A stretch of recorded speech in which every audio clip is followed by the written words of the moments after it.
हमारा टॉपिक है वो टॉपिक है हमारा कंटिन्यूअस चार्ज डिस्ट्रीब्यूशन। अगर कंटिन्यूअस चार्ज डिस्ट्रीब्यूशन की मैं बात करूं कि अगर हम किसी बॉडी पर चार्ज को कंटिन्यूअसली डिस्ट्रीब्यूट करें तो it is called your continuous charge distribution.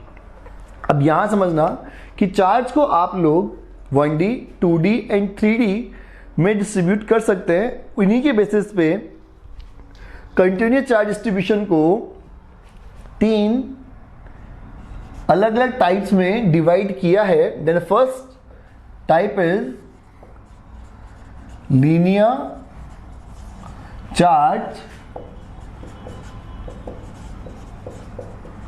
Distribution.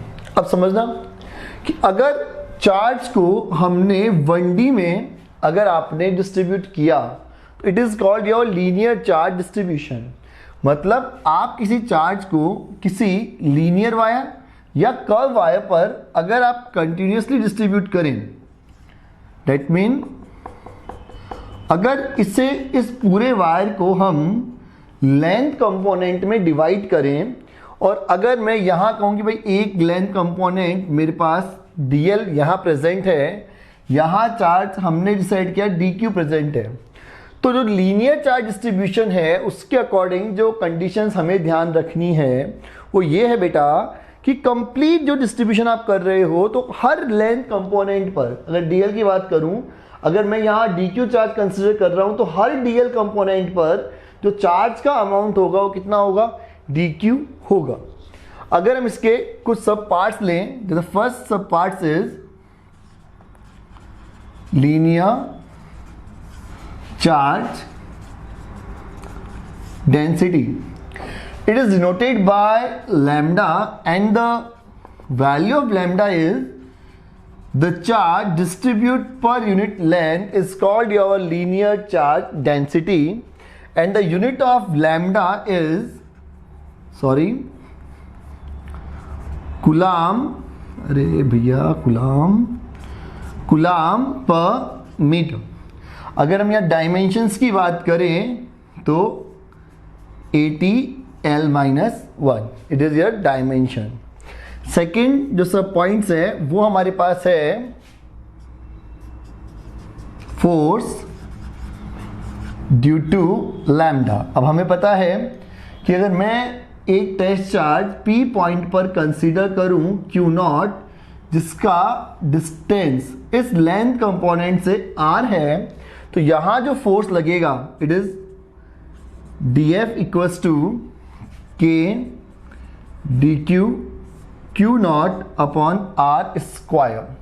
हमें पता है the lambda equals to dQ upon dL, then dQ equals to lambda dL। So here dF is K Q0 lambda dL R square. अब बात ध्यान रखनी है कि यहां जो हमने फोर्स लिया वो यहां लेंथ कंपोनेंट पे जो चार्ज प्रेजेंट है dq उससे और जो Q0 के बीच का फोर्स था उसके बीच में हमने फोर्स कंसीडर किया। अगर हमें नेट फोर्स की बात करनी पड़े कि भाई नेट फोर्स कितना है, then you applied integration the k dq lambda dl upon r square. तो यहां ये F हो गया K Q0 integration lambda dl and R square. This is your electric force at point P। The next some points is electric field intensity because of E equals to F upon Q0। और अगर यहां हम vector form ले लें तो we using the r cap here, then E vector equals to F upon Q0 and E vector equals to value of F vector is K Q0 integration lambda dl r square Q0 and r cap. So here E vector equals to K lambda dl upon r square and r cap. This is your electric field intensity due to lambda। तो ये हमारा हुआ बेटा linear charge distribution. Okay, अब हम second part ले रहे हैं इसका। स्क्रीन को पॉज करो और कंप्लीट फंक्शन को नोट करो। ठीक है, सेकंड हम ले रहे हैं यहां, second is surface charge distribution. और ये डिस्ट्रीब्यूशन किसमें होगा? आपके 2D में होगा। मतलब अगर चार्जेस का डिस्ट्रीब्यूशन, अगर यहां चार्जेस का डिस्ट्रीब्यूशन आप करते हो सरफेस पर, ठीक है, मतलब आपने चार्ज को एरिया पे डिस्ट्रीब्यूट किया, it is called your surface charge distribution. तो हमने यहां यूनिफॉर्मली आपने चार्ज को क्या कर दिया बेटा? डिस्ट्रीब्यूट कर दिया। और यहां जो डेफिनेशन बनेगी, सब पॉइंट्स बनेंगे, वो आएगा first surface charge density and it is denoted by sigma, and the definition of surface charge density is the charge present per unit area is called your surface charge density, and the unit of sigma is coulomb per meter square and dimension is ATL-2 and the force due to sigma.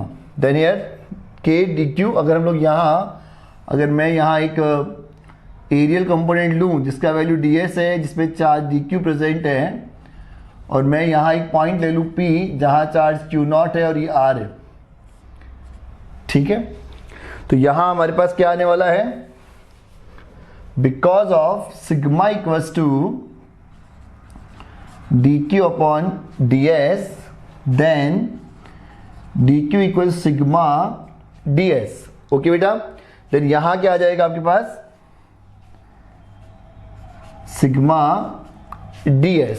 Okay, then here net force की बात करोगे, integrate करोगे sigma ds sigma ds, ठीक है। Electric field intensity find out करोगे, ये लो sigma ds और ये आया पे यहाँ सिग्मा ds। ओके, वही कहूंगा, स्क्रीन को पॉज करो और कंसेप्ट को नोट करो। अब नेक्स्ट हम ले रहे हैं आपका वॉल्यूमेट्रिक चार्ज डिस्ट्रीब्यूशन या volume charge distribution. This is your third point, volumetric charge distribution. और यहां चार्ज का डिस्ट्रीब्यूशन किस में करोगे आप लोग? 3D में करोगे। तो अगर हम लोग यहीं देख लें कि जो कंसेप्ट है हमारा या जो बॉडी है, उसमें हमने चार्ज को हमने वॉल्यूम में यूनिफॉर्मली डिस्ट्रीब्यूट किया हुआ है, ठीक है। और अगर मैं यहाँ एक एरियल वॉल्यूमेट्रिक कंपोनेंट ले लूँ जिसका वॉल्यूम आपका dv हो और उस पर चार्ज आपका dq प्रेजेंट हो, ठीक है, और एक पर्टिकुलर पॉइंट मैंने P लिया जहाँ चार्ज q नॉट है और उसका डिस्टेंस इस वॉल्यूम से कितना है?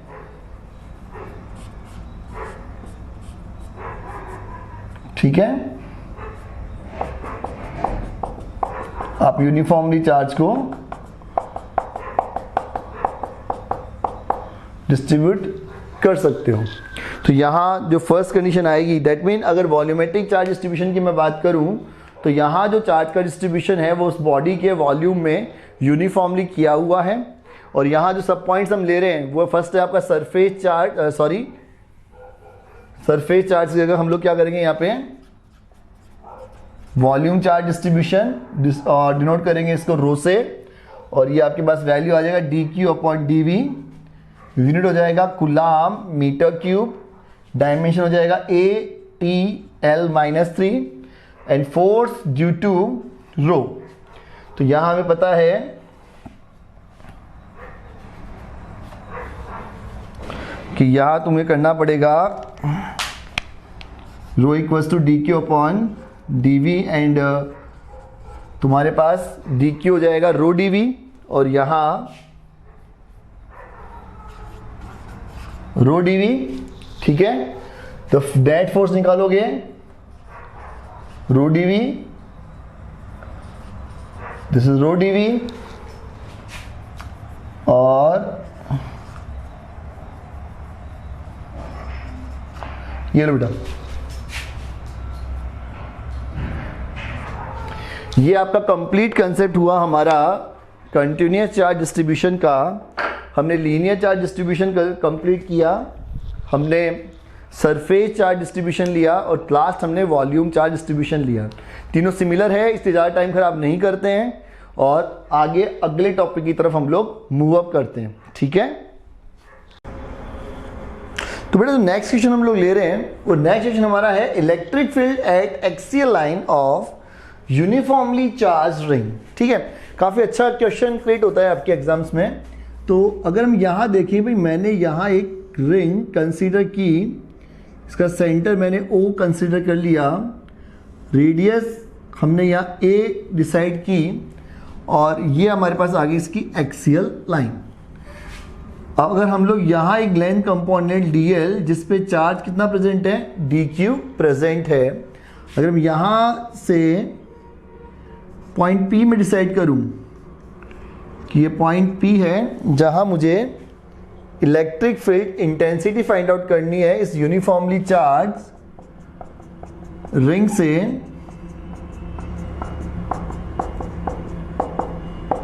ओके। तो यहाँ अगर हम देखें कि भाई ये मेरे पास आया कंपोनेंट D1, ठीक है, और एंगल हमने लिया थीटा एंड थीटा।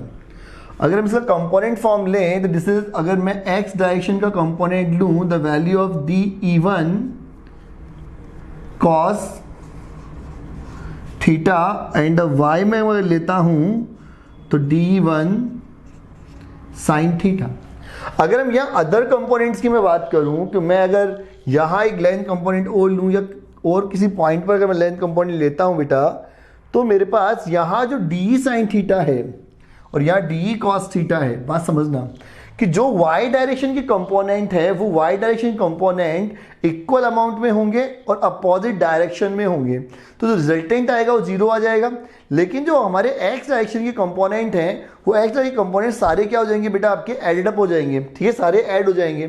तो अगर हम लोग ये नेट इलेक्ट्रिक फील्ड की बात करूं मैं E, वो आएगा मेरे पास integration of DE1 cos theta. अगर हम यहाँ डिसाइड करें भाई ये डिस्टेंस अगर x है, तो ये डिस्टेंस अगर हम r डिसाइड करें तो कितना आ जाएगा बेटा, ये a square plus x square. तो अगर हम यहाँ वैल्यू में पुट करूँ यहाँ, तो कितना आ जाएगा बेटा, इंटीग्रेशन ऑफ DE1 का वैल्यू कितना आ जाएगा बेटा हमारे पास, k dq upon a square plus x square. Cos theta की मैं वैल्यू पुट करूँ यहाँ, तो ये हो जाएगा x upon root a square plus x square. अगर हम यहाँ वैल्यू लूँ e की, तो मेरे पास क्या कंसेप्ट बनेगा, integration k x dq upon a square plus x square का पावर 3/2। अगर हम ये डिसाइड करें कि यहाँ जो लीनियर चार्ज डेंसिटी लैम्डा है तो dq अपॉन dl, तो ये तुम्हारे पास dq का अमाउंट कितना हो जाएगा, lambda dl। Then E equals to integration k x lambda dl upon a square plus x square की पावर 3/2। यहाँ से कांस्टेंट अमाउंट को बाहर ले लोगे, और अगर यहाँ आप लो तो ये आ जाएगा k x लैम्डा आपने बाहर लिया upon a square x square की power and the integration of dl। अगर आप इस लेंथ कंपोनेंट का इंटीग्रेशन करोगे तो आपको इस रिंग का सर्कमफेरेंस मिलेगा। Then E equals to k x lambda a square plus x square की पावर 3/2 और जो dl का वैल्यू है वो मेरे पास आएगा 2 पाई a। ओके, ध्यान देना, यहां जो e का वैल्यू लोगे, ठीक है, वो आपके पास आएगा, k को अगर मैं ओपन कर दूं तो 1/4 पाई एप्सिलॉन नॉट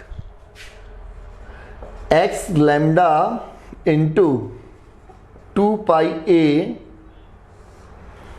ओके, और ये आ जाएगा मेरे पास यहाँ पे a square plus x square 3/2। इसको मैं ब्रैकेट में कर रहा हूँ, ठीक है, क्योंकि मुझे यहाँ से इसमें दो अलग अलग फॉर्मूला मिलेंगे। अगर मैं यहाँ से कट करूँ भाई, अगर लैम्डा इंटू 2 पाई ये करूँ तो मुझे इस कंप्लीट जो रिंग है उसका चार्ज मिल जाएगा। अगर हम ये कहेंगे भाई टोटल चार्ज कितना है इसका, Q है, तो तुम्हारे पास जो E आएगा कितना आ जाएगा, 1/4 पाई epsilon not QX upon a square x square की पावर 3/2। क्लियर हुआ? ये हमारे पास इक्वेशन नंबर हम 1 ले लेते हैं। अगर आपको इसको थोड़ा सा मॉडिफाई करना है क्वेश्चन को, तो आप 2 पाई से 4 पाई कट करके एक नया फॉर्मूला और क्रिएट कर सकते हो, लेकिन उसकी अभी यहाँ रिक्वायरमेंट हमें है नहीं। तो ये आपके पास आ गया यहाँ total electric field at point P due to this uniformly charge ring. Okay बेटा, पोज करो एंड नोट करो, ठीक है। अब हम लोग कुछ कंडीशंस यहां ले रहे हैं, ठीक है, मैं यहां कुछ कंडीशंस ले रहा हूं, कंडीशंस पे थोड़ा फोकस करना।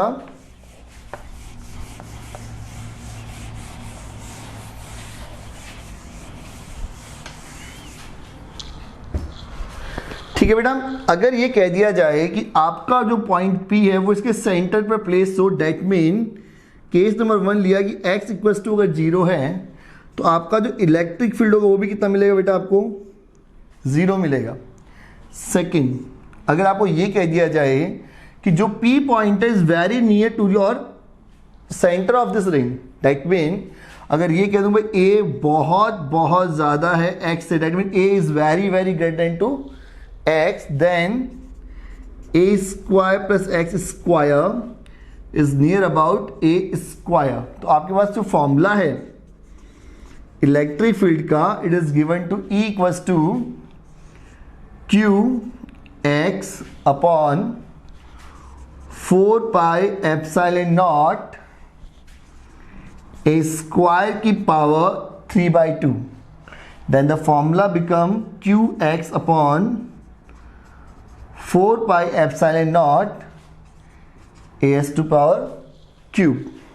ओके, अगर हम लोग यहाँ थर्ड केस ले लें, ठीक है, और ये कह दूं मैं आपको कि भाई अगर ये कहा जाए कि x बहुत दूर है, that mean the a is very very less than to x, इस वाले केस में जो कंडीशंस आएगा a square plus x square is near about x square, then E equals to डाइट आप यहां से पुट कर लोगे Q upon x upon 4 pi epsilon naught x square की पावर 3/2।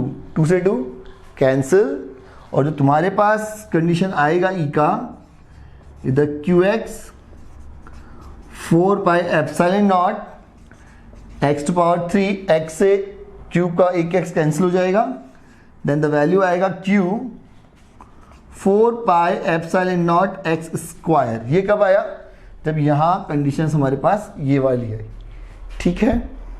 फोर्थ एंड सबसे इंपॉर्टेंट, ध्यान देना कि अगर हम किसी इलेक्ट्रॉन को इस O के नियर में छोड़ दूं, सपोज करूं, तो इस E का जो इलेक्ट्रॉन है, इस इलेक्ट्रॉन के साथ क्या होगा वो समझो।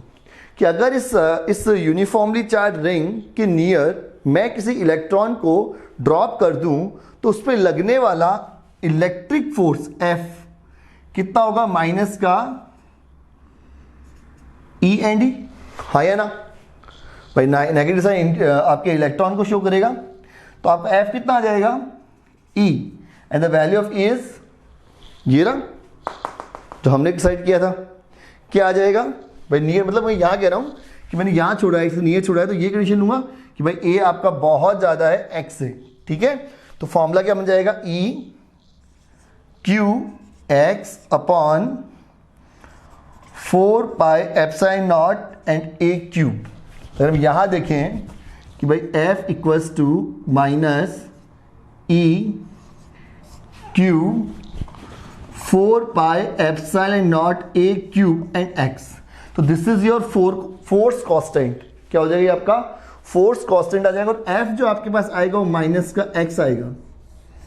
मतलब उस इलेक्ट्रॉन पे लगने वाला फोर्स उस डिस्प्लेसमेंट के तो डायरेक्टली प्रोपोर्शनल होगा, लेकिन उसका साइन क्या होगा, नेगेटिव होगा, जिसकी वजह से उसका जो आपका मोमेंट होगा वो होगा आपका simple harmonic motion. That mean ये आपका इलेक्ट्रॉन सिंपल हार्मोनिक मोशन को यहां क्या करेगा, रिप्रेजेंट करेगा। वो वहां पे क्या करने लगेगा, आपका हार्मोनिक मोशन स्टार्ट कर देगा, ठीक है। तो ये हमारे पास first, second, third and fourth condition था। ये 4 कंडीशन से क्वेश्चन पुटअप होने के चांसेस रहते हैं, आप ध्यान रखें, ठीक है। अब हमें अगर इसी में ये कह दिया जाए कि आपके पास इस एक्सियल लाइन पर मैक्सिमम इलेक्ट्रिक फील्ड इंटेंसिटी कहां प्रेजेंट होगी, तो आपको फिफ्थ कंडीशन हम ले रहे हैं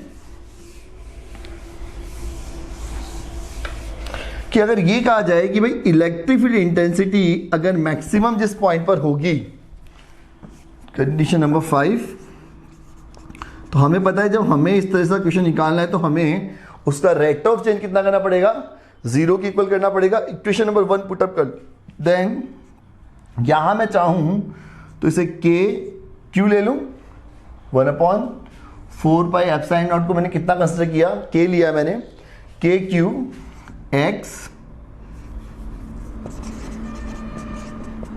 और ये आया मेरे पास a square plus x square की पावर 3/2 माइनस में। अगर यहां इसका रेट ऑफ चेंज में फाइंड आउट करूं डी अपॉन डी एक्स, जिसे मुझे किसके इक्वल करना है, 0 के इक्वल, देन कितना आ जाएगा बेटा यहां से, अगर इसको सोल्व आउट करोगे आप लोग तो k q constant, then d upon d x, x a square plus x square की पावर माइनस का 3/2, सॉल्व आउट करोगे तो ये हो जाएगा के Q first A square plus x square की पावर माइनस 3/2 प्लस एक्स, इससे आप सोल्व आउट करोगे कितना आ जाएगा, 3/2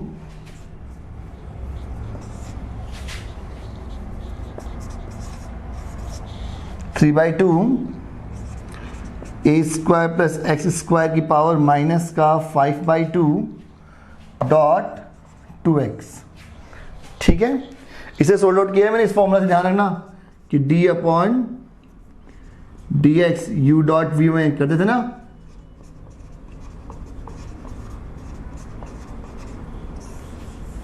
ठीक है। आप ये वाला फॉर्मूला अप्लाई करोगे तो यहां क्या बन जाएगा आपका,